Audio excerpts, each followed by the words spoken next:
Positive ভার্বের বাংলা হচ্ছে প্রযোজক ক্রিয়া। পজিটিভ ভার্ব হচ্ছে সেই ভার্ব যে ভার্বের সাবজেক্ট নিজে কাজ না করে অন্যকে দিয়ে করায়। যেমন আমি আমার চুল কাটি না কাটাই, আমি আমার চুল কিন্তু কাটাই, তাই তো? তার মানে যেটা হচ্ছে যে ভার্বের সাবজেক্ট নিজে কাজ করে না অন্যকে দিয়ে করায় তাদেরকে বলে পজিটিভ ভার্ব। আর যে সমস্ত ভার্বের পজিটিভ ফর্ম নাই তাদেরকে পজিটিভ করার জন্য আমরা ৫ টা ভার্ব ব্যবহার করে থাকি। লেট, মেক, হেল্প, তারপরে বলছি হ্যাভ এবং গেট। এখন শোনেন, লেট, মেক, হেল্পের পরে যদি অবজেক্ট বসাই যেকোনো অবজেক্ট তাহলে ভার্বের বেস ফর্ম হবে রুল 1। রুল 2 হচ্ছে হ্যাভ এবং গেটের পরে যদি বস্তুবাচক অবজেক্ট হয় তাহলে পাস্ট পার্টিসিপল ফর্ম। আর রুল 3 হচ্ছে হ্যাভের পরে যদি ব্যক্তিবাচক অবজেক্ট থাকে, হ্যাভের পরে যদি ব্যক্তিবাচক অবজেক্ট থাকে তাহলে বেস ফর্ম। আর রুল 4 হচ্ছে গেটের পরে যদি ব্যক্তিবাচক অবজেক্ট থাকে তাহলে ইনফিনিটিভ ফর্ম হবে, তার মানে 2 প্লাস বেস ফর্ম। আমি একটু রিপিট করতে চাচ্ছি, পজিটিভ ভার্বটা খুব বেশি গুরুত্বপূর্ণ। লেট, মেক, হেল্পের পরে যে কোনো অবজেক্ট বেস ফর্ম, হ্যাভ এবং গেটের পরে বস্তুবাচক অবজেক্ট পাস্ট পার্টিসিপল ফর্ম, হ্যাভের পরে ব্যক্তিবাচক অবজেক্ট মানে বেস ফর্ম, আর গেটের পরে ব্যক্তিবাচক অবজেক্ট মানে কি 2 প্লাস বেস ফর্ম মানে ইনফিনিটিভ ফর্ম। এবার আমরা উদাহরণ দেওয়ার চেষ্টা করছি, খেয়াল করেন। আই মেক প্রথমটা একটু খেয়াল করবেন। I make him wash my কার।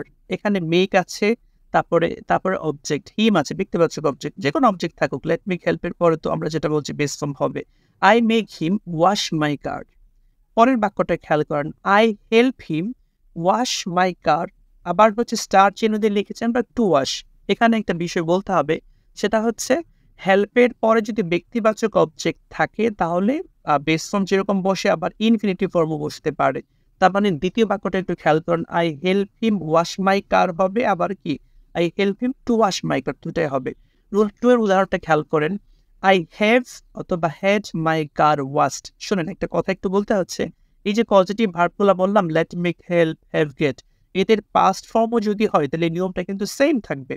তার মানে আই হ্যাভ থাকুক অথবা হ্যাড থাকুক, আই হ্যাভ অথবা হ্যাড মাই কার। মাই কার যেহেতু বস্তুবাচক অবজেক্ট তার মানে ভি3 হবে, মানে পাস্ট পার্টিসিপল ফর্ম হয়েছে, ওয়াশড হয়েছে। 3 নাম্বারটা খেয়াল করেন, আই হ্যাভ অথবা had him wash my car. I have অথবা হ্যাড এর পরে দেখেন হিম আছে, মানে ব্যক্তিবাচক অবজেক্ট আছে, তার মানে হচ্ছে আমরা বলছিলাম বেস ফর্ম হবে, মানে ওয়াশ হয়েছে।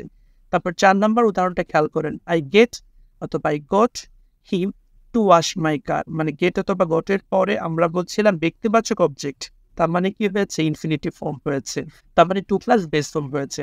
আমি আশা করি আপনারা মোটামুটি বুঝতে পেরেছেন। এবার আমরা যেটা করব, রাইট ফর্মস ভার্ব সংক্রান্ত 3টা